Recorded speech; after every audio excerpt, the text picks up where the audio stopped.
باز آ گر کافرو گبرو بت پرستی باز آ این درگاہ ما درگاہ نہ امیدی نیست گر صد بار توبہ شکستی باز آ. خیریت سے ہیں آپ لوگ؟ خیریت سے ہاں خیریت سے آپ لوگ مہمان نوازی بہت اچھی. یہ گھر پہ ایک مہمان آیا. مہمان نوازی کس کو کہتے ہیں؟ حضرت عمر ابن عبدالعزیز رضی اللہ عنہ کے گھر پہ ایک مہمان آیا. رات کا وقت تھا, چراغ گل ہو گیا. مہمان نے سوچا, حضرت عمر ابن عبدالعزیز اس وقت کتابت فرما رہے تھے, کچھ لکھ رہے تھے. مہمان نے سوچا کہ میں جا کر چراغ روشن کر دوں. حضرت عمر ابن عبدالعزیز نے منع فرمایا. مہمان نے کہا کہ حضور میں امیر المومنین میں جا کر خادم کو جگا دیتا ہوں, پر منع فرمایا کہ وہ ابھی کچی نیند ابھی سویا ہے, دن بھر کام کیا ہے, اس نے ابھی سویا ہے, کچی نیند ہے, اس کو تکلیف ہوگی. اس کے بعد حضرت عمر ابن عبدالعزیز اٹھے, چراغ روشن کیا, امیر المومنین ہے, چراغ روشن کیا, واپس آئے. مہمان نے کہا تھا کہ حضور آپ نے چراغ روشن کیا, آپ تو امیر المومنین ہیں. حضرت عمر ابن عبدالعزیز نے فرمایا تھا جو گیا تھا وہ بھی عمر تھا, جس نے چراغ کو روشن کیا وہ بھی عمر تھا, جو واپس آیا وہ بھی عمر ہے نا. امیر المومنین ہیں, وقت کے خلیفہ ہیں, مہمان کو چراغ نہیں روشن کرنے دے رہے ہیں. آپ تو یہاں سے مہمان کو جانے بھی نہیں دیتے ہیں, خود اٹھ کے چلے جاتے ہیں. ہاں ہے نا. تو ابھی جتنے باقی ہیں یہ کب جائیں گے؟ اب تو نہیں جائیں گے. آپ کو بہرحال ایک مرتبہ درود پاک پڑھیں. اللہم صلی علی سیدنا مولانا محمد معدن الجود والکرم وعلی آلہ وآلہ وسلم صلاۃ و سلام علیک یا رسول اللہ صلی اللہ تعالی علیہ وسلم. سب سے پہلے حضور کی بات کی جائے اور اعلیٰ حضرت کی زبان میں کی جائے.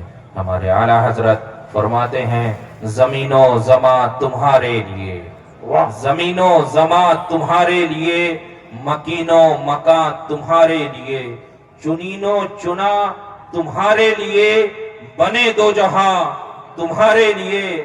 یا رسول اللہ دہن میں ہے زباں تمہارے لیے, بدن میں ہے جاں تمہارے لیے. آقا ہم آئے یہاں تمہارے لیے, اٹھے بھی وہاں تمہارے لیے. اور ہمارے تاج الشریعہ فرماتے ہیں جہاں بانی عطا کر دے, جہاں بانی عطا کر دے, بھری جنت ہبا کر دے. نبی مختار کل ہیں جسے جو چاہیں عطا کر دے. اور کسی شاعر نے کہا ہے خدا و مصطفیٰ کے رمز سے ادراک عاجز ہے, خدا و مصطفیٰ کے رمز سے ادراک عاجز ہے. خدا کو مصطفیٰ جانے اور مصطفیٰ کو خدا جانے. اور آج 13 رجب کی بھی شروعات ہو گئی ہے نا. 13 رجب بھی لگ گئی تو کسی شاعر نے کہا ہے سوالی جس در کا ہر ولی ہے, سوالی جس در کا ہر ولی ہے وہ علی ہے, ہاں وہ علی ہے, ہاں وہ علی ہے. آج 3 موضوع ہیں کہ یہ ایسا موقع ہے کہ مدرسے کی بچوں کی دستار بندی بھی ہے, حضرت چاند شاہ علیہ الرحمہ کا عرس بھی ہے, اور آج مولائے کائنات مشکل کشا شیر خدا علی المرتضیٰ رضی اللہ تعالیٰ عنہ کی یوم ولادت بھی ہے نا. 3 موضوع. بہرحال میں نے قرآن کی ایک آیت کی تلاوت کی جس کا سیدھا سادہ مفہوم ہے کہ اے ایمان والو نیک عمل کرو. آج ہوتا یہ ہے کہ ہم نے نماز پڑھی, بس ہم نے جانا کہ صرف نماز نیک عمل ہے. بے شک نماز نیک عمل ہے. ہم نے روزہ رکھا تو ہم نے سوچا کہ بس یہی نیک عمل ہے. حج کیا, زکوٰۃ ادا کی, بے شک یہ نیک عمل ہے, یہ تو فرض ہیں, ہم کو کرنا ہی کرنا ہے نا. لیکن جانتے ہو ہم اس محفل پاک میں حاضر آئے, ہم نے سمجھا کہ اس محفل پاک میں ہم آئے بس یہی نیک عمل ہے. لیکن جانتے ہو اسی محفل پاک کے برعکس اگر کہیں ڈھول تاشے کی محفل ہو رہی تھی, وہاں جانے سے اپنے آپ کو روک لیا, یہ بھی نیک عمل ہے. گناہوں سے اپنے آپ کو روکنا, گناہوں سے اپنے آپ کو بچانا, یہ بھی نیک عمل ہے. نیک عمل تو نیک عمل ہے ہی، لیکن گناہوں سے اپنے آپ کو روکنا یہ بھی نیک عمل ہے نا؟ گناہوں سے اپنے آپ کو روکنا یہ بھی نیک عمل ہے۔ بنی اسرائیل میں ایک شخص قاضی تھا، بنی اسرائیل کا ایک قاضی تھا۔ وہ قاضی حج سفر کے لیے جانے لگتا ہے۔ وہ قاضی اپنے چھوٹے بھائی کو اپنا قائم مقام قاضی بنا کے جاتا ہے۔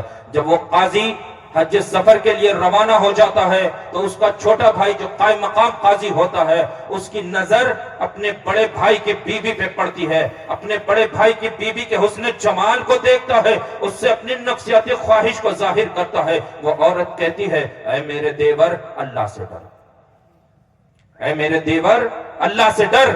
وہ اپنی نفسیاتی خواہش کو ظاہر کرتا ہے، اپنی طاقت کو اپنی بھابی کے اوپر دکھاتا ہے۔ وہ عورت کہتی ہے، اے وقت قاضی تو کچھ بھی کر لے، میں گناہ کے قریب نہ جاؤں گی۔ اسی درمیان شیطان آ جاتا ہے۔ شیطان کہتا ہے وقت قاضی سے کہ تو وقت کا قاضی ہے، تو وقت کا قاضی ہے، تو اب اس سے کہے کہ اگر اس نے تیری بات کو نہیں مانا تو تو اس کو رجم کر دے، اس کو سنسار کر دے، اس کو سزا دے۔ وقت قاضی کہتا ہے کہ اے میری بھائی کی زوجہ، اگر تو نے میری نفسیاتی خواہش کو نہیں پورا کیا تو میں تجھے سنسار کر دوں گا۔ وہ عورت، وہ نیک پارسا عورت کہتی ہے کہ اے وقت قاضی تو جو چاہے کر لے، میں گناہ کے قریب نہ جاؤں گی۔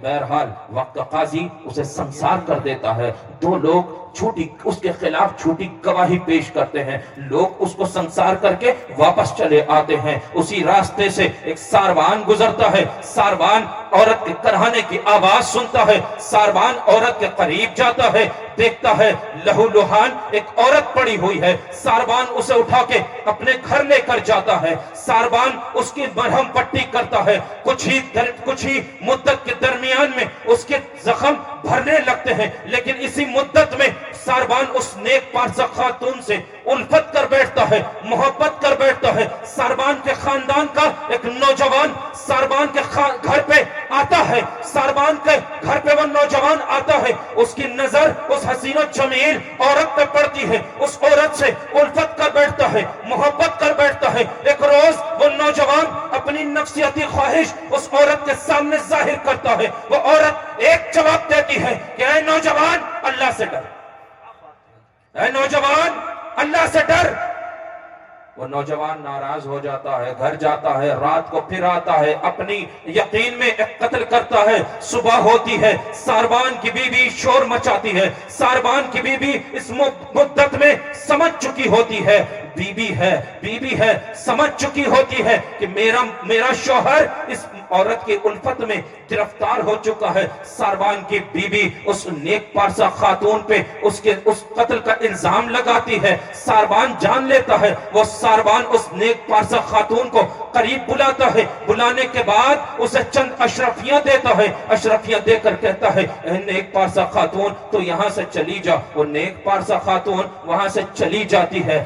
جب چلنے لگتی ہے، راستے میں ایک آبادی سے گزرتی ہے، ایک جگہ ایک آبادی میں بھیڑ لگی ہوتی ہے، بھیڑ کے قریب جاتی ہے، معلوم کرتی ہے ماجرا کیا ہے۔ معلوم پڑتا ہے ایک نوجوان کو سولی پہ چڑھایا جا رہا ہے، ایک نوجوان کو پھانسی دی جا رہی ہے۔ معلوم کرتی ہے کس بنا پہ اس کو سولی پہ چڑھایا جا رہا ہے، کس بنا پہ اس کو پھانسی دی جا رہی ہے۔ آپ لوگ کھڑے ہو جائیں۔ نعرہ تکبیر، نعرہ رسالت، مسلک اعلی حضرت، نبی اعلی حضرت، خلیفہ تاج الشریعہ حضرت علامہ عمران رضا عرف سمنانی میاں صاحب قبلہ، درگاہ اعلی حضرت بریلی شریف۔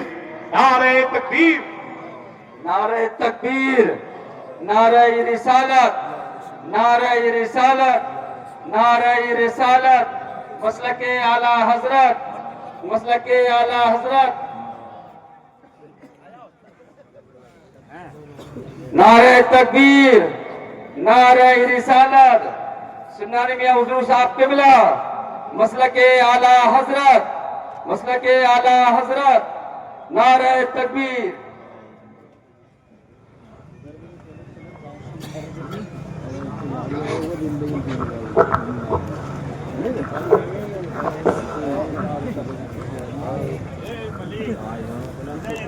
بیٹھ جائیں آپ لوگ، بیٹھ جائیں، تشریف رکھیں۔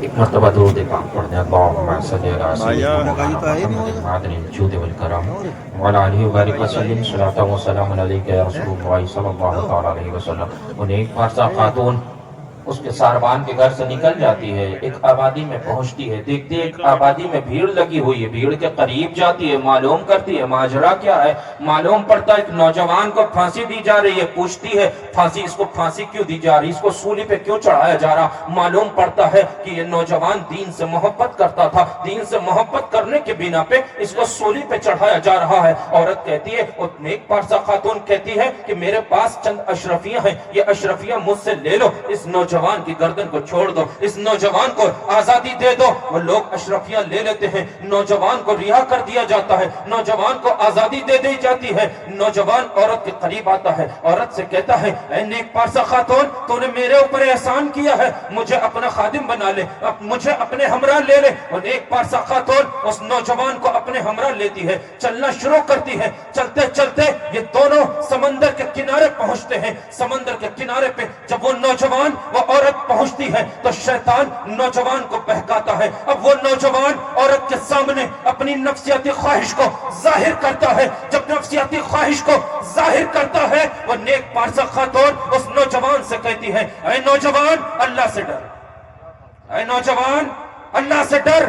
وہ نوجوان ناراض ہو جاتا ہے. اسی درمیان سمندر کے ساحل پر ایک جہاز آ کے رکتا ہے. جہاز کا مالک اترتا ہے. وہ نوجوان جہاز کا مالک کے قریب جاتا ہے, جہاز کے مالک سے کہتا ہے اے جہاز کے مالک, میرے پاس ایک حسین و جمیل باندی ہے, میرے پاس ایک حسین و جمیل کنیز ہے, میرے پاس ایک حسین و جمیل لونڈی ہے, میں اسے فروخت کرنا چاہتا ہوں, تو کیا اس کو خریدے گا؟ جہاز کا مالک کہتا ہے مجھے اسے دکھاؤ. جہاز کا مالک اس پارسا خاتون کے طرف دیکھتا ہے, اس کے حسن پہ فریفتہ ہو جاتا ہے, 300 اشرفیوں میں اس کو خرید لیتا ہے. اب جہاز کا مالک نیک خاتون کے پاس آتا ہے, نیک خاتون کو اپنے ساتھ لے جانے لگتا ہے. اور نیک پارسا خاتون چلا چلا کے کہتی ہے کہ اے جہاز کے مالک, میں لونڈی نہیں ہوں, میں آزاد ہوں, میں کنیز نہیں ہوں, میں باندی نہیں ہوں, میں حرہ ہوں. وہ ایک نہ سنتا ہے, جہاز میں لے کے جاتا ہے, جہاز چلنا شروع کرتا ہے. اب وہ جہاز کے مالک کی نیت خراب ہوتی ہے. وہ اب اس حسین و جمیل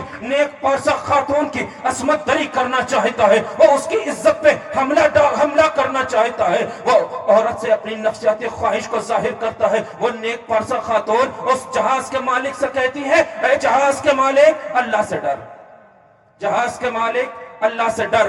وہ ناراض ہو جاتا ہے, دست دراز کرتا ہے, ہاتھ اٹھاتا ہے. اسی درمیان قدرت کا کرشمہ, اسی درمیان سمندر میں طوفان آتا ہے. طوفان میں کشتی غرق ہو جاتی ہے, کشتی ڈوب جاتی ہے, جہاز ڈوب جاتا ہے. کسی طرح یہ عورت سمندر کے ساحل پہ بے ہوشی کی حالت میں پہنچتی ہے. جب ہوش آتا ہے چلنا شروع کرتی ہے, ایک بستی میں پہنچتی ہے. معلوم پڑتا ہے اس آبادی کا, اس بستی کا بادشاہ بڑا انصاف پسند ہے, بڑا عادل ہے, بڑا رحم دل ہے. اس بادشاہ کے دربار میں جاتی ہے, بادشاہ کو آپ بیتی سناتی ہے. بادشاہ اس عورت کی آپ بیتی سنتا ہے. جب آپ بیتی سنتا ہے, بادشاہ اس نیک خاتون سے کہتا ہے اے نیک خاتون, میں تیرے لیے ایک کمرہ بنوا دیتا ہوں, تو اس میں جا کر اپنے خدا کی عبادت میں مصروف ہو جا. وہ نیک پارسا خاتون اس کمرے میں چلی جاتی ہے, خدا کی عبادت میں مصروف ہو جاتی ہے. اب وہ عورت ایک کمرے میں قید ہے, لیکن اس کے چرچے دنیا میں ہو رہے ہیں. وہ عورت خدا کی عبادت میں مصروف ہے, لیکن اس کے چرچے دنیا میں عام ہو رہے ہیں. اب مریض آتا اس کے حق میں وہ عورت دعا کرتی, خدا تعالیٰ اس کی دعا کو شرف قبولیت عطا فرماتا. وہ شفا پا کر اس کے دربار سے جاتا. اب آلام کے مارے لوگ اس عورت کے دروازے پہ آتے اور ان کے حق میں دعا کرتی, خدا تعالیٰ اس کی دعا کو شرف قبولیت عطا فرماتا. لوگ مصیبت کے مارے مصیبت سے نجات پاتے. ایک روز جب عورت کا شوہر وقت کا قاضی حج سفر سے واپس آتا ہے، آنے کے بعد بیوی کے بارے میں معلوم کرتا ہے، معلوم پڑتا ہے تیری بیوی نے گناہ کیا تھا، وقت کے قاضی نے اسے سنسار کر دیا، گھر کو جاتا ہے، معلوم پڑتا ہے چھوٹا بھائی جس کو قائم مقام قاضی بنایا تھا اس کی آنکھوں کی بینائی چلی گئی۔ دو اور لوگ ہیں جن کے منہوں کو خدا تعالیٰ نے لا علاج امراض میں لائق فرما دیا۔ اب لوگ کہتے ہیں کہ فلاں مقام پہ چلے جاؤ، فلاں مقام پہ اپنے بھائی کو اور ان لوگوں کو لے کر چلے جاؤ، وہاں ایک عورت ہے، اگر وہ عورت ان کے حق میں دعا کر دے گی خدا تعالیٰ انہیں بینائی عطا فرما دے گا، خدا تعالیٰ انہیں شفا عطا فرما دے گا۔ اب وقت کا قاضی اپنے نابینا بھائی کو لے کر چلتا ہے، ان دو لوگوں کو لے کر چلتا ہے، راستے میں وہ نوجوان ملتا ہے، بڑی مصیبت میں گرفتار ہوتا ہے، کہتا ہے کہ مجھے بھی اپنے ہمراہ لے لو، وہ بھی ساتھ ہو لیتا ہے، آگے بڑھتے ہیں، پھر راستے میں جہاز کا مالک ملتا ہے، بڑے آلام میں مبتلا ہوتا ہے، کہتا ہے ہمیں ساتھ لے لو، اسے بھی ساتھ لیا جاتا ہے۔ جب عورت کے دربار میں پہنچتے ہیں، عورت سے دعا کے لیے کہتے ہیں، عورت ایک قید لگا دیتی ہے، عورت ایک شرط رکھ دیتی ہے کہ تم اپنے گناہوں کا اعلانیہ طور پہ اعتراف کرو، ہم تمہارے حق میں دعا کریں گے۔ وقت وہ نابینا ہوتا ہے، وہ کہتا ہے کہ میری ایک بھابھی تھی، بڑی حسین و جمیل تھی، بڑی نیک اور پارسا خاتون تھی، میں اس کی عصمت دری کرنا چاہتا تھا، میں اس کے ساتھ گناہ کرنا چاہتا تھا، اس نے مجھ سے جملہ کہا تھا کہ اے میرے دیور اللہ سے ڈر، میں نہ مانا، میں نے اس کی بات کو نہ مانا، میں نے اس کو سنسار کیا، خدا تعالیٰ نے میری آنکھوں کی بینائی کو چھین لیا، خدا تعالیٰ نے مجھے نابینا کر دیا۔ وہ دو لوگ تھے جن کے منہوں کو خدا تعالیٰ نے لا علاج امراض میں لاحق فرما دیا تھا، کہنے لگے کہ وہ عورت بڑی نیک تھی، بڑی پارسا تھی، میں نے اس کے حق میں گواہی دی تھی، اس کے مخالفت میں گواہی دی تھی، اس کے اوپر زنا کا الزام لگایا تھا، خدا تعالیٰ نے ہمارے منہوں کو لا علاج امراض میں مبتلا کر دیا۔ وہ نوجوان کہتا ہے کہ میں اس عورت کی الفت میں گرفتار ہو گیا تھا، میں نے اس سے نفسیاتی خواہش کو ظاہر کیا تھا، اس نے مجھ سے کہا تھا اے نوجوان اللہ سے ڈر، میں ناراض ہو گیا تھا، میں نے اپنے یقین میں اس عورت کا قتل کیا تھا، لیکن دھوکے سے سربان کے بیٹے کا قتل ہو گیا، خدا تعالیٰ نے مجھے بڑے آلام میں مبتلا فرما دیا۔ جہاز کا مالک کہتا ہے کہ میں نے اس کو کنیز اور باندی سمجھ کے خریدا تھا، وہ مجھ سے چلا کے کہہ رہی تھی میں آزاد ہوں، میں حرہ ہوں، میں نے اس کی ایک نہ سنی، میں نے اس سے نفسیاتی خواہش کا ظاہر کیا، اس نے مجھ سے کہا تھا جہاز کے مالک اللہ سے ڈر، میں نے اس کی بات کو نہ سنا، میں نے اس کے اوپر دست دراز کیا، میں نے اس کے اوپر ہاتھ اٹھایا، خدا تعالیٰ نے مجھے بڑی مصیبت میں مبتلا کر دیا۔ اب عورت وقت کے قاضی کو اپنے قریب بلاتی ہے اور چہرے سے نقاب کو ہٹاتی ہے، وقت کا قاضی دیکھتا ہے یہ میری بیوی ہے، پکار اٹھتا ہے خدا گواہ ہے میری بیوی پارسا ہے۔ اس کے بعد وہ عورت ان کے حق میں دعا کرتی ہے، کہتی ہے کہ جاؤ میں نے تمہیں معاف کیا، خدا تعالیٰ تم لوگوں کو شفا عطا فرمائے، خدا تعالیٰ تمہیں تمہارے آلام سے نجات عطا فرمائے۔ کہنا بتانے کا مقصد یہ کہ جب بندہ خدا سے ڈرتا ہے، خدا تعالیٰ اس کی دعاؤں کو شرف قبولیت بھی عطا فرما دیتا ہے، اور جس کے اندر خدا کا خوف ہوتا ہے، خشیت الہی ہوتی ہے، گناہوں سے دور رہتا ہے، خدا تعالیٰ دنیا میں اس کو ممتاز کر دیا کرتا ہے، دنیا میں اس کے چرچے کر دیا کرتا ہے۔ قرآن کا وہ عورت کمرے میں بند تھی، خدا کی عبادت میں مصروف تھی، دنیا میں اس کے چرچے ہو رہے تھے، قرآن نے کہا فَاذْكُرُونِي أَذْكُرْكُمْ، تم میرا ذکر کرو میں تمہارا چرچا کروں۔ بے شک سبحان اللہ، زندہ باد۔ لیکن آج ہم کیا کر رہے ہیں؟ آج ہم کیا کر رہے ہیں کہ ہمارے دل میں گناہوں کا ڈر ہے؟ کبھی ہم سوچتے ہیں کہ ہم اس گناہ کے قریب نہ جائیں، ہم اللہ سے ڈریں؟ آج ہم زبانی تو کہتے ہیں کہ اللہ سے ڈریں، ہم اللہ سے ڈرتے ہیں، لیکن حقیقت میں ہم اللہ سے ڈرتے ہیں؟ جب گناہ کرتے ہیں، بھائی کا مال ہڑپتے ہیں، بھائی کی زمین پہ قبضہ کرتے ہیں، لوگوں کے اوپر جھوٹے الزامات لگاتے ہیں، لوگوں کو ذلیل کرتے ہیں، رسوا کرتے ہیں، مومن کو ذلیل کرتے ہیں، رسوا کرتے ہیں، کسی کی بے عزتی کرتے ہیں، ہم سوچتے ہیں کہ نہیں یہ گناہ ہے، اس سے ہمیں دور رہنا چاہیے۔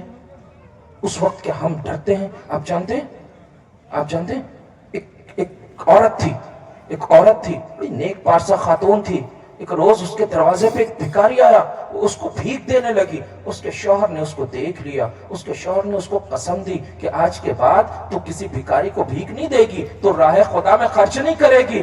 عورت نے کہا ٹھیک ہے۔ ایک روز پھر اس کے دروازے پہ ایک بھکاری آیا، عورت نے اس کو بھیک دی، اس کے شوہر نے کہا تو نے یہ کیا کیا؟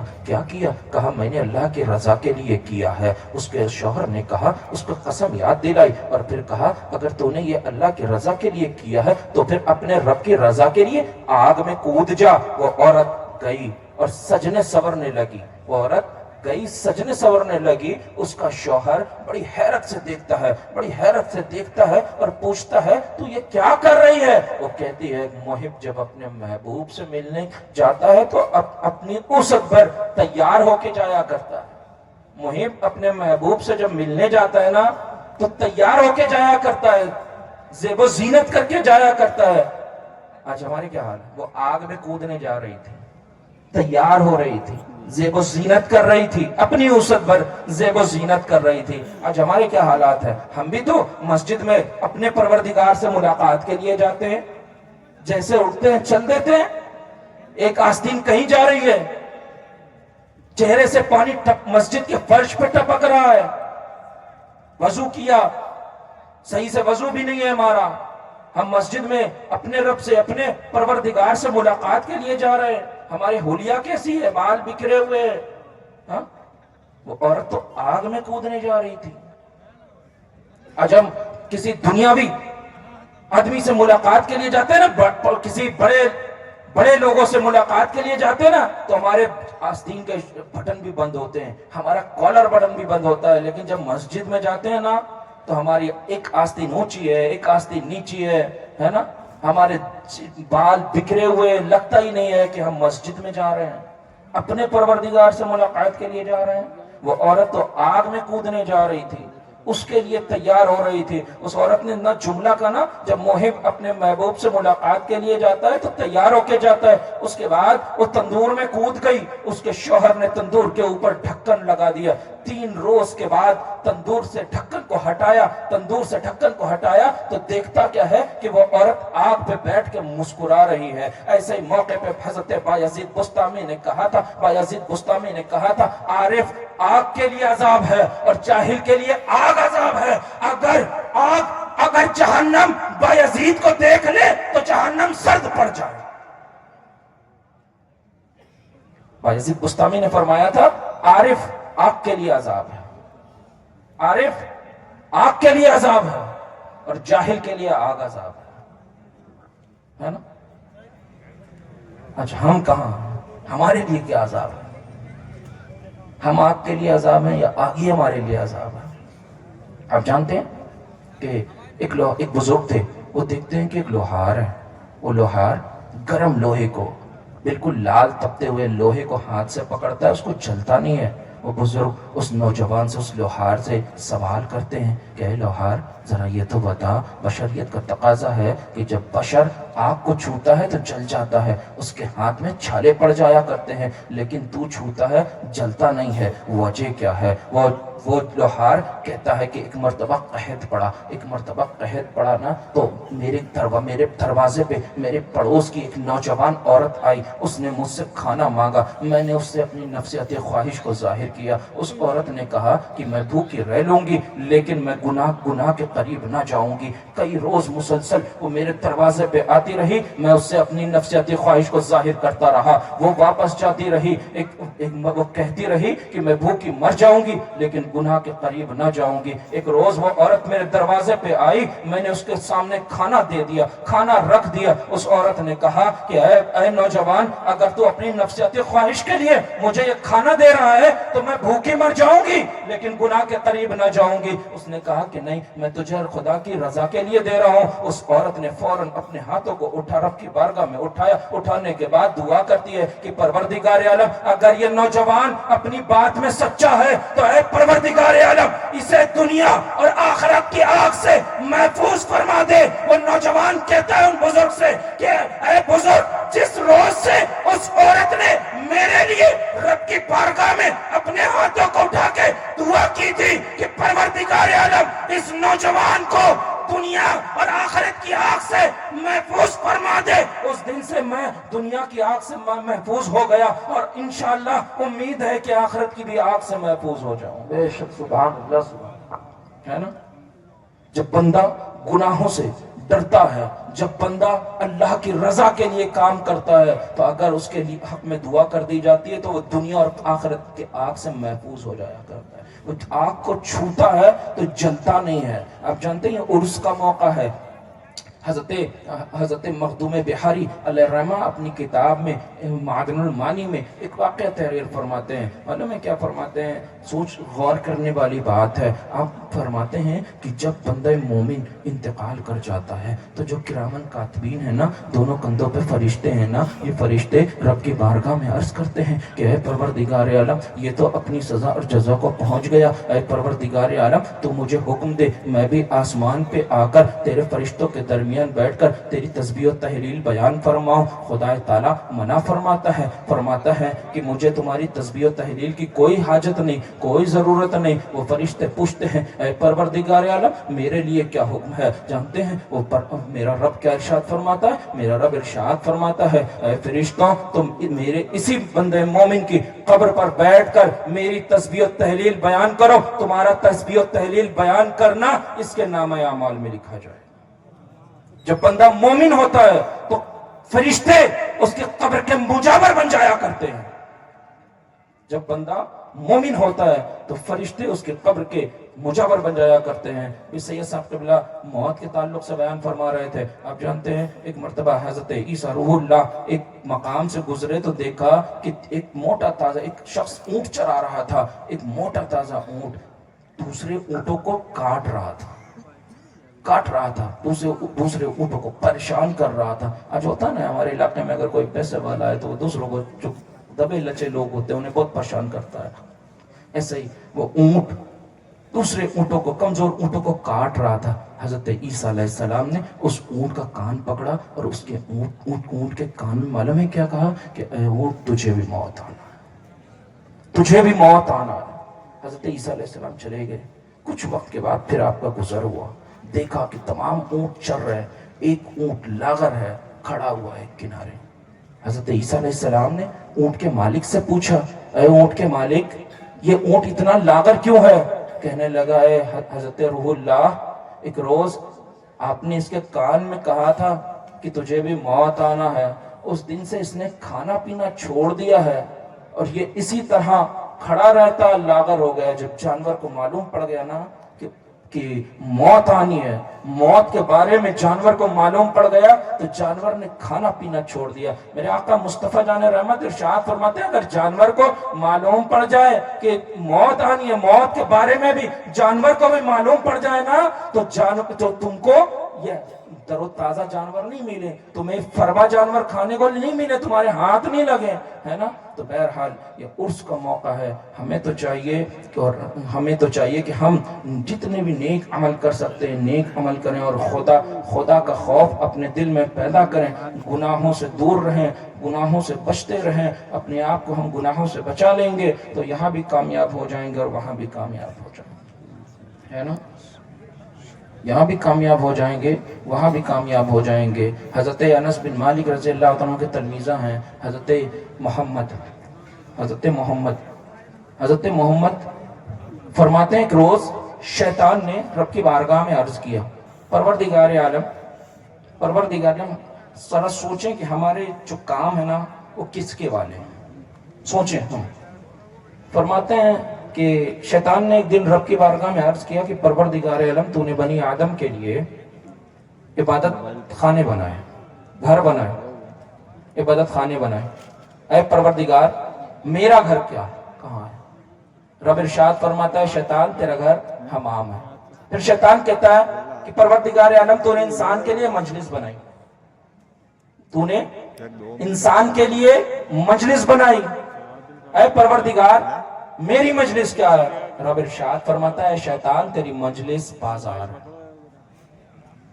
جانتے ہیں بازار میں کیا ہوتا ہے کہ کسی کو گرایا جاتا ہے، کسی کو اٹھایا جاتا ہے، ان کی بے عزتی ان کی بے عزتی، ان کی تعریف ان کو گرانا، ہے نا؟ آج یہی سب تو ہو رہا ہے، آج بازاروں میں یہی تو ہو رہا ہے نا، پھر شیطان کہتا ہے کہ اے پروردگار عالم تو نے انسان کے لیے حدیث رکھی، یعنی کہ سچی بات، میری حدیث کیا ہے، میری سچی بات کیا ہے؟ رب ارشاد فرماتا ہے دروغ گوئی، میں بھی ٹیک جھوٹ، فراڈ۔ آج ہم سوچیں ہم کس میں مبتلا ہیں؟ ہاں؟ سوچیں ہم، دروغ گوئی۔ شیطان کہتا ہے پروردگار عالم تو نے انسان کے لیے کتابت رکھی، تو نے انسان کے لیے کتابت رکھی، لکھائی، میری کتابت کیا ہے؟ رب ارشاد فرماتا ہے تیری کتاب وشم۔ وشم جانتے ہیں؟ آج اکثر نوجوان ملتے ہیں کہ ہاتھ پہ کچھ گدوائے ہیں، ہاتھ پہ کچھ گدوائے ہیں، پھول بنوائے ہیں، ہے نا؟ کبھی بہت سے لوگ نوجوان ملتے ہیں 786 لکھوا لیتے ہیں، سمجھتے ہیں بہت ثواب کا کام کر لیا، ہاں، ٹیٹو، ہے نا؟ پھر شیطان کہتا ہے پروردگار عالم تو نے انسان کے لیے قرت رکھی، میری قرت کیا ہے؟ میری قرت کیا ہے؟ تو رب ارشاد فرماتا ہے اے شیطان تیری قرت مزامیر ہے، ڈھول تاشا باجا، ہے نا؟ اللہ ارشاد فرماتا ہے شیطان تیری تلاوت، تیری قرات اشعار ہیں، یہ محبتی اشعار وغیرہ وغیرہ، گانے وغیرہ وغیرہ۔ پھر شیطان کہتا ہے پروردگار عالم تو نے انسان کے لیے آذان رکھی، انسان کے لیے آذان رکھی، میری آذان کیا ہے؟ میری آذان کیا ہے؟ تو رب ارشاد فرماتا ہے شیطان تیری آذان مزامیر ہے، ڈھول تاشا باجا، سارنگی، موسیقی وغیرہ وغیرہ۔ آج ہمارے کیا شادیاں ہوتی ہیں نا، تو جس گھر میں شادی ہوتی ہے تو وہاں ہونا تو یہ چاہیے کہ رحمان کی اذان ہو، ہوتا کیا ہے؟ شیطان کی ڈھولک بجتی ہے، ہاں، ڈھول تاشا باجا۔ آج عرس کرتے ہیں ہم تو وہاں جا کے بزرگان دین کے سروں پہ ہونا یہ چاہیے کہ اپنی اذان، مسلمانوں کی اذان دی جائے، ہوتا یہ ہے کہ شیطان کی اذان بجائی جاتی ہے، ڈھول تاشا باجا، ہاں۔ پھر شیطان کہتا ہے پروردگار عالم، آج معلوم ہے آج ہم عشق رسول کی بات کرتے ہیں، آج ہمارا عشق رسول جانتے ہیں کیا ہے؟ آج آذان ہوتی رہتی ہے اشہدو ان محمد رسول اللہ، مؤذن پکارتا رہتا ہے، لیکن ہمارے ہاتھ بھی نہیں اٹھتے کہ ہم ہاتھ اٹھا کے اپنے انگوٹھے چوم کے آنکھوں میں لگا لیں، اور پھر ہم عشق رسول کی بات کرتے ہیں۔ آپ جانتے ہیں پہلے ترکی کے پہلے کے لوگ، جب اس ترکی کا کوئی بڈھا ہوتا تھا نا، اس سے کوئی پوچھتا تھا تمہاری عمر کتنی ہے، تو جانتے ہیں اگر اس کی عمر 63 سال سے زائد ہو جاتی تھی تو جانتے ہیں وہ سر کو جھکا لیا کرتا تھا، اور جھکا کے مایوسی کے عالم میں کہتا تھا کہ میری عمر حد سے بڑھ گئی ہے، میری عمر حد سے بڑھ گئی ہے، یعنی کہ میری عمر مصطفیٰ جان رحمت کی عمر پاک سے تجاوز کر گئی ہے، آگے بڑھ گئی ہے۔ یہ ان کا عشق رسول تھا، وہ نہیں چاہتے تھے کہ ہماری عمر مصطفیٰ کی عمر پاک سے زیادہ ہو، وہ چاہتے تھے ہم مصطفیٰ کی عمر پاک سے پہلے دنیا سے چلے جائیں۔ آج ہم اگر 70-75 ہو گئی بڑا خوش ہوتے ہیں، ہاں، لیکن ان کا عشق رسول تھا۔ پھر جانتے ہیں شیطان کیا کہتا ہے؟ شیطان کہتا ہے کہ اے پروردگار عالم تو نے انسان کے لیے کھانے کی چیز رکھی، میرے کھانے کی کیا چیز ہے؟ رب ارشاد فرماتا ہے کہ اے شیطان جس پر میرا نام نہ لیا جائے وہ تیرے کھانے کی چیز ہے، یعنی کہ بغیر بسم اللہ کے جو کھایا جائے وہ تیرے کھانے کی چیز ہے۔ پھر شیطان کہتا ہے پروردگار عالم تو نے انسان کے لیے مشروبات رکھے، میرے پینے کی کیا چیز ہے؟ رب ارشاد فرماتا ہے اے شیطان تیرے پینے کی نشے والی چیز۔ آج ہمارا نوجوان شراب پیتا ہے، آج ہمارا نوجوان بیئر کو جو کا جوس کہہ کے پیتا ہے، ہاں، جیسے بچپن میں ہوتا تھا نا کہ وہ سور کو سور نہ کہو، خنزیر کہہ دو، پگ کہہ دو، آج ویسے ہی شراب کو بیئر کہہ دو تو ٹھیک ہے، اور شراب کہو گے تو وہ حرام ہو جائے گی، اور بیئر کہہ دیں گے تو وہ جوس بن جائے گا، ہاں۔ آج ہمارے یہاں اس طریقے کی باتیں چل رہی ہیں۔ بہرحال اللہ تعالی ہم سب کو برائی سے بچائے۔ آپ جانتے ہیں آج مولائے کائنات مشکل کشا شیر خدا علی المرتضیٰ کا دن ہے، ہاں، مولائے کائنات کے بچپن کا جو ایمان لانے کا واقعہ ہے نا، کہ جناب ابو طالب نے